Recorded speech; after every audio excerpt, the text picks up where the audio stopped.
On February 26, 2022, just 48 hours after Russian troops crossed into Ukraine, Washington and Brussels pulled a financial lever the world had only theorized about.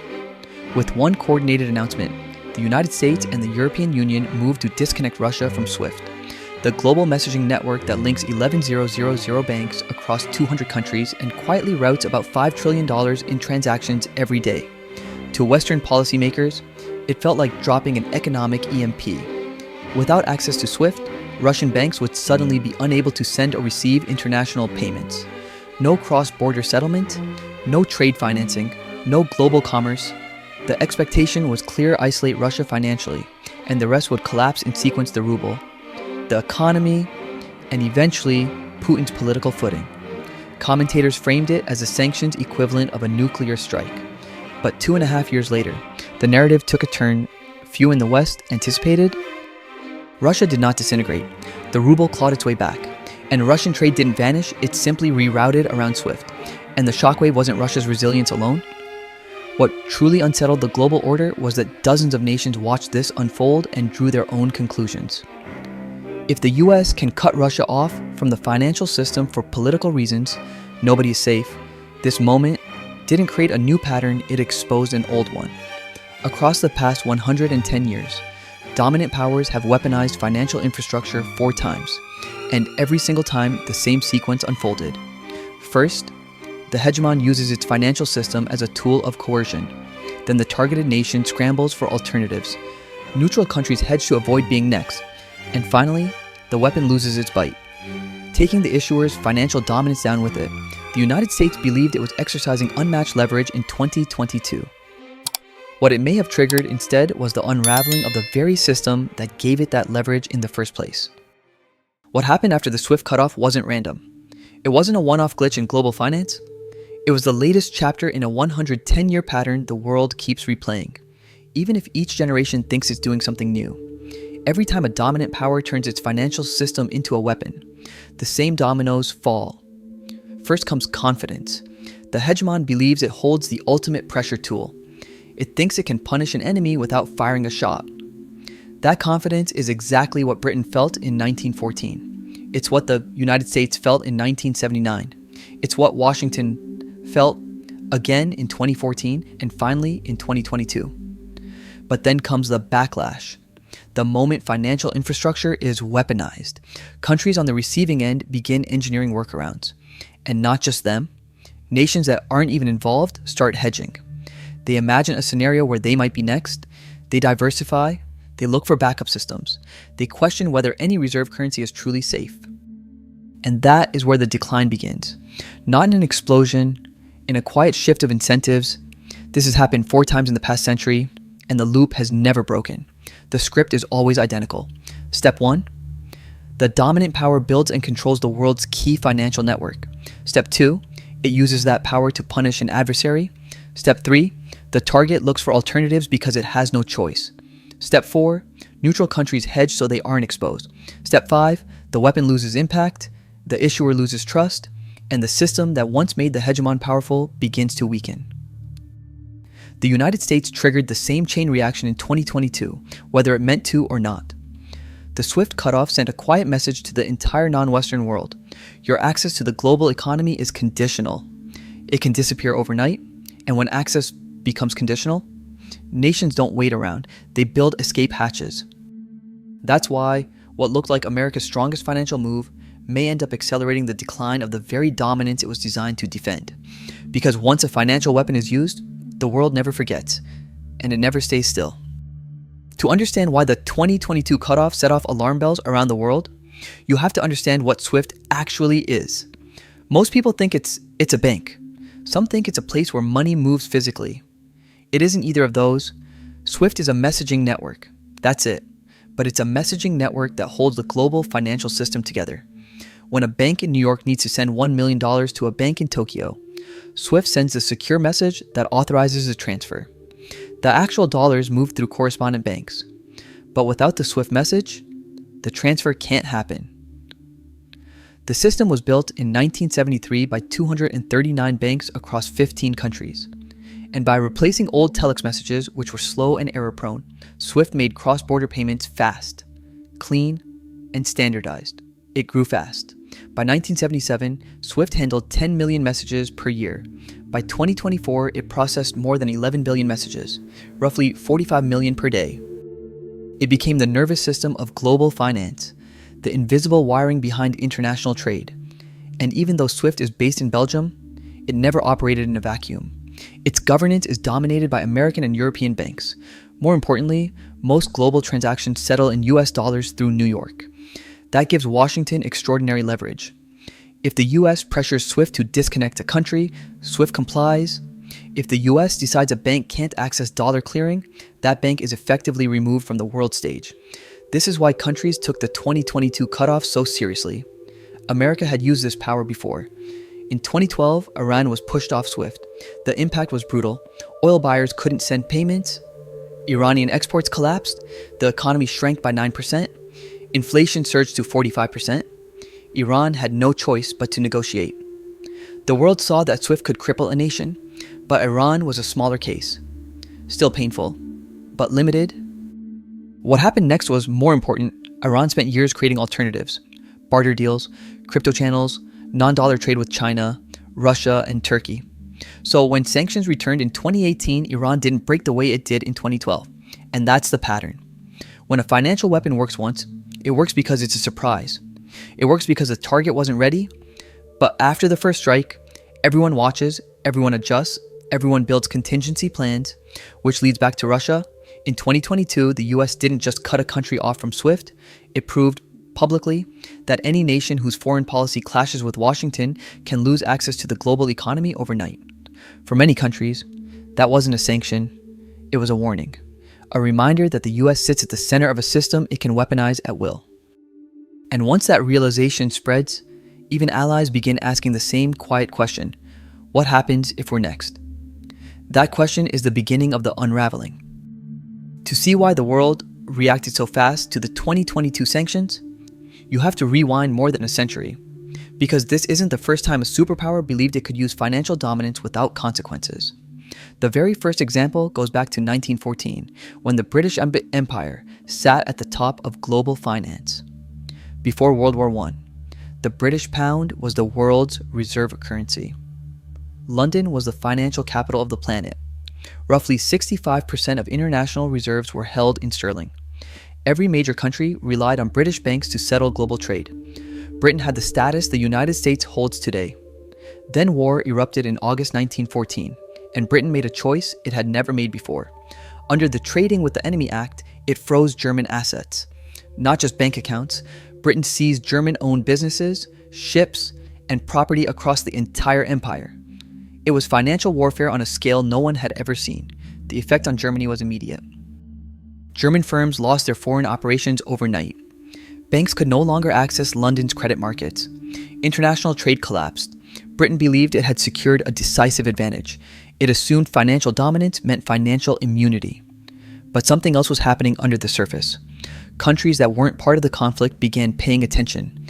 If Britain could seize German assets. What stopped it from seizing their assets? Someday, London no longer looked like a neutral financial center. It looked conditional, political, risky. So neutral nations changed behavior. After the war, they began shifting reserves out of London. They built up gold. They opened accounts in New York and Paris. And this changed everything. The United States quickly rose as the alternative. By 1920, the US held more gold than Britain. By 1925, New York rivaled London as a global financial hub. And by 1944, at Bretton Woods, the US dollar officially replaced the pound as the world's reserve currency. Britain didn't lose dominance because of battlefield defeat alone. It lost it because the moment it weaponized its financial system, it shattered the trust that made the system powerful in the first place. That decision in 1914 started a 30-year decline from financial supremacy to irrelevance. A fall that played out slowly, predictably, and in the exact sequence we're watching again today. The pattern was clear even then. Britain controlled the system. Britain weaponized it. Targets and neutral countries diversified. And Britain's dominance evaporated. Sound familiar? It should? Because the United States took the same road in 2022, and history rarely hands out exemptions. Britain wasn't the only country to make this mistake. 65 years later, the United States stepped into the same trap, this time during the Iran hostage crisis of 1979.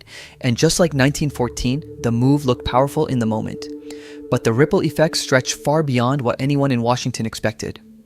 In November 1979, Iranian revolutionaries stormed the U.S. embassy and took American diplomats hostage. The situation was chaotic. Tensions were high, and President Jimmy Carter reached for the strongest non-military tool he had. He froze every Iranian asset sitting in U.S. banks, roughly $12 billion worth. That included $8 billion in bank deposits and another $4 billion in various assets. At the time, it was the largest asset freeze in history, and on paper, it made sense. Iran had violated international norms. The U.S. needed leverage. The freeze applied real economic pressure. And yes, it worked tactically.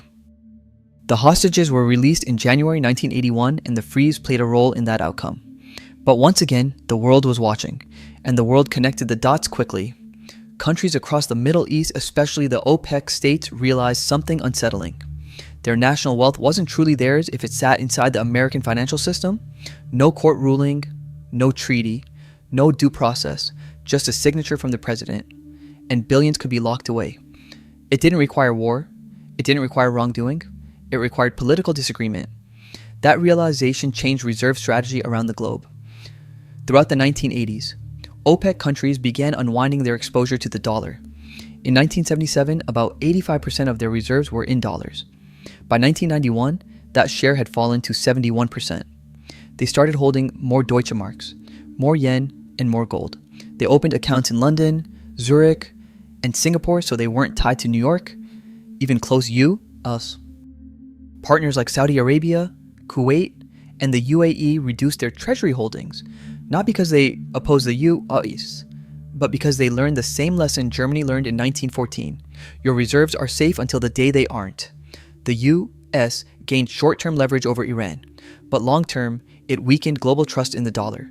The system that gave America unmatched influence suddenly looked less neutral, less automatic, more political. The pattern repeated perfectly. The U.S. controlled the system, the U.S. weaponized it. Other nations diversified, and dollar dominance began its slow decline. By the time the Cold War ended, the erosion was already visible. The world never forgot 1979, and that memory shaped how nations reacted decades later when Washington turned its financial power toward a much larger target. That target was Russia, and that brings us to the next turning point. By the time the world reached 2014, the lesson from 1914 and 1979 should have been obvious. But history has a way of repeating itself when powerful nations assume this time is different. In March 2014, Russia annexed Crimea. Washington responded with targeted sanctions. Key Russian officials were blocked from the U.S. financial system. Several major banks faced restrictions. But unlike Iran in 2012, Russia was not cut off from SWIFT. The punishment was sharp enough to sting, but not severe enough to force a complete financial decoupling. And that middle ground approach turned out to be a gift. Because from 2014 to 2022, Russia treated those sanctions as a warning shot, not a crisis. Moscow used those 8 years to reshape its financial defenses piece by piece, quietly, methodically, and with a level of discipline that Western analysts badly underestimated. The first move was simple: cut exposure to U.S. debt. In 2013, Russia held $130 billion in U.S. treasuries. By 2020, that number had fallen to just $2 billion. That wasn't an accident. It was an escape plan. Next came gold, a lot of it. Russia expanded its gold reserves from 1,000 tons in 2014 to 2,300 tons by 2022. Gold can't be frozen. It can't be blocked. It can't be sanctioned. And Russia knew it. Moscow also built its own messaging system, SPFS. The Russian alternative to SWIFT. It wasn't perfect. It wasn't global, but it was functional. And more importantly, it meant Russia wasn't entirely dependent on the Western network. Then came the trade rewiring. Russia negotiated deals with China, India, and other countries so transactions could be settled in rubles, yuan, or rupees instead of dollars. Energy, commodities, industrial equipment, all of it began shifting toward non-dollar channels. Meanwhile, President Vladimir Putin said the quiet part out loud. From 2014 to 2022, he gave speech after speech warning that dollar reserves were a liability because the US used the currency as a weapon. Western commentators brushed it off as political theater. They insisted Russia would never be able to detach from a system it relied on. They were wrong. The 2014 sanctions slowed Russia's growth. They pushed investment away. They caused pain, but they also did something far more consequential. They gave Russia time. Time to build buffers. Time to prepare alternatives. Time to create a world where losing access to SWIFT would hurt but not end them. And that is the irony. If the US had gone all in and disconnected Russia in 2014, the shock might have overwhelmed Moscow. If the US had done nothing, Russia might not have mobilized its defenses. Instead, Washington chose the only option that allowed Russia to prepare. It was the worst strategic choice of the three, because when 2022 arrived, Russia wasn't walking into a surprise attack, it was walking into a scenario it had trained for. By the time the world entered 2022, Russia had already spent 8 years preparing for the blow it suspected would come one day. And that day arrived on February 26, 2022. The United States and the European Union made their boldest move yet. They announced that major Russian banks would be cut off from SWIFT. At the same time, they froze $300 billion in Russian central bank reserves held inside Western financial institutions. This was the move analysts had described for years as the nuclear option. It was supposed to be the ultimate financial knockout punch. At first, it looked like it worked. The ruble plunged 30% in just 2 days. Russia shut down its stock market to avoid a total collapse. People lined up at ATMs as panic spread. Western media declared the operation a success. Many predicted Russia's economy would crumble within months, but the collapse never came. Russia's central bank reacted instantly. It raised interest rates to 20%, stabilizing the currency. Then Moscow pulled a card no one expected. It demanded that European countries pay for gas in rubles, creating forced demand for its own currency. Within 3 months, the ruble had recovered all its losses. Trade didn't stop either. It simply rerouted. Russian oil flowed to China, India, and the Middle East. Payments shifted into yuan, rupees, and rubles. The channels the West controlled shrank. The channels outside the West expanded. By late 2022, Russia's economy had stopped falling. By 2023, Russian GDP grew 3.6%, faster than Germany and the United Kingdom. The sanctions hurt, but they didn't break the country the way Washington expected. Yet the story isn't about Russia's resilience. The deeper, more dangerous consequence was the message the world heard. If the US can freeze Russia's reserves, it can freeze anyone's. China heard that message, India heard it, Saudi Arabia, Brazil, and every nation that sits outside the Western political orbit heard it too. And they all reached the same conclusion. Their access to the global financial system was conditional. Their reserves were not guaranteed. Their economic security could disappear overnight with a policy decision made in Washington. That realization triggered something the US did not anticipate. It pushed dozens of countries, many of them neutral, many of them partners, to start building alternatives. Not in 10 years, not someday, immediately. What the thought would be a devastating blow to Russia became something very different. It became proof that the financial system America leads can be wielded like a weapon, and therefore must be defended against. For the first time, it wasn't just America's enemies preparing for sanctions, it was half the world. And that is how the SWIFT strike backfired. Not because it failed tactically, but because it succeeded loudly enough to scare the global economy into realignment. What happened after the 2022 sanctions wasn't a mystery. It wasn't unpredictable. It followed the exact same script that unfolded when Britain weaponized finance in 1914 and when the US froze Iran's assets in 1979. There is a 5-stage cycle that always activates when a superpower turns its financial network into a tool of punishment. And the United States moved itself straight into that cycle the moment it cut Russia off from SWIFT. Stage 1. The dominant power controls the system. For decades, the UAE stood at the center of global payments. SWIFT isn't American, but dollar settlement is. Most international transactions clear through New York. The Treasury can sanction banks. The Fed can cut off access to the dollar. SWIFT depends on those pipelines. This gave the U unparalleled influence. The system worked because the world trusted it. Stage 2. The power gets used as a weapon. After 9/11, sanctions expanded, first against terrorist networks. then against Iran and North Korea, Russia in 2014. By 2022, the USOSUGIS was comfortable using its financial strength like a precision strike. Cutting Russia from SWIFT and freezing $300 billion in reserves looked like the natural escalation. It was the moment the weapon reached maximum force. Stage 3. The target builds alternatives. Russia didn't wait. It moved trade into yuan, rupees, and rubles. It plugged into China's CAP system. It expanded its own SPFS network. By 2024, nearly 40% of Russia's trade no longer relied on dollars or euros. It rerouted exports to China, India, and the Middle East. Russia showed the world a simple truth: you can survive outside the dollar SWIFT system if you prepare early and move fast. Stage 4. Neutral countries hedge their bets. This is the phase that matters most because once neutral nations start hedging, the global system begins to tilt. China watched the 2022 sanctions and accelerated its retreat from US. Treasuries, dropping holdings from $1.3 trillion to $775 billion. It expanded gold reserves. It scaled CIPS from $300 billion in 2021 to over $500 billion in 2024. Saudi Arabia shifted too. In 2023, it agreed to accept yuan for oil sales, breaking the 50-year petrodollar monopoly.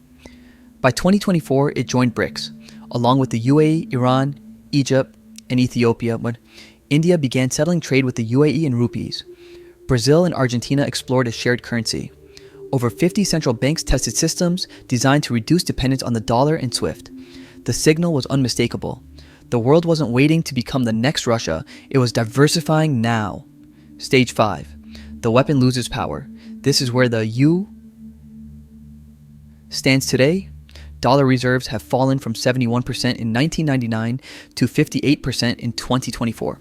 Cross-border settlements in dollars are shrinking fast, dropping from 73% in 2022 to roughly 58% by 2024. CIPS message volume is exploding. Gold purchases by central banks remain above 1,000 tons per year. SWIFT is still large, but no longer absolute. And once alternatives exist, the old monopoly never returns. The U didn't just weaken Russia, it weakened the foundation of its own financial dominance. Not immediately, not dramatically, but decisively. Because the 5 stages always end in the same place, the weapon loses its edge. The world moves on, and the superpower that once controlled the system watches its influence slowly drain away. By now, the pattern is unmistakable, and so is the direction of the next few decades. When Britain weaponized its financial system in 1914, the pound didn't lose reserve status overnight. It took 30 years. The formal handoff happened at Bretton Woods in 1944 when the dollar replaced sterling as the world's anchor currency. Britain didn't collapse, it simply faded. Quietly, predictably, inevitably. The United States triggered the same process in 2022. And the timeline won't stretch a century. Technology moves too fast. Alternative systems scale too quickly. Today, nations can reroute trade, shift reserves, and adopt new payment networks in a matter of months, not decades. Most estimates land in the same range, 15 to 25 years from the moment the SWIFT cutoff went live. That places the erosion of dollar dominance somewhere between 2037 and 2047. Not total disappearance, but the end of unquestioned supremacy. And in that world, winners and losers are already visible. China gains the most. It has the scale, the trade networks, the manufacturing base, and the expanding yuan infrastructure to become the leading alternative. Its gold reserves are rising. CIPS is growing. It didn't challenge the dollar directly. It simply waited for the US to weaken itself. Russia also benefits, not because it thrives, but because it proved survival outside the dollar SWIFT ecosystem is possible. That example changed global behavior more than any speech or sanction. BRICS nations win too. They gain leverage, autonomy, and the ability to negotiate from a position of flexibility. Not dependence, the losses fall closer to home.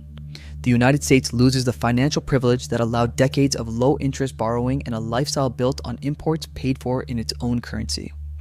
The Eurozone loses influence as the world shifts into multipolar finance. And SWIFT loses its monopoly as countries adopt CIPS, SPFS, and other alternatives. This is how financial hegemony ends, not with explosions, but with substitutions. One trade rerouted, one reserve reallocated, one country hedging after another. The swift cutoff didn't just punish Russia, it marked the moment the world began preparing for life after the dollar, and the clock hasn't stopped since. If this breakdown opened your eyes to where global finance is really heading, make sure you stay with this channel. The shifts we're watching now won't slow down, they'll accelerate. New systems, new alliances, new winners and losers. So follow, subscribe, and turn on notifications if you want more deep dives like this, clear, direct, and built on facts, not headlines, because the world is already moving into a new financial era, and you should never be the last one to understand it.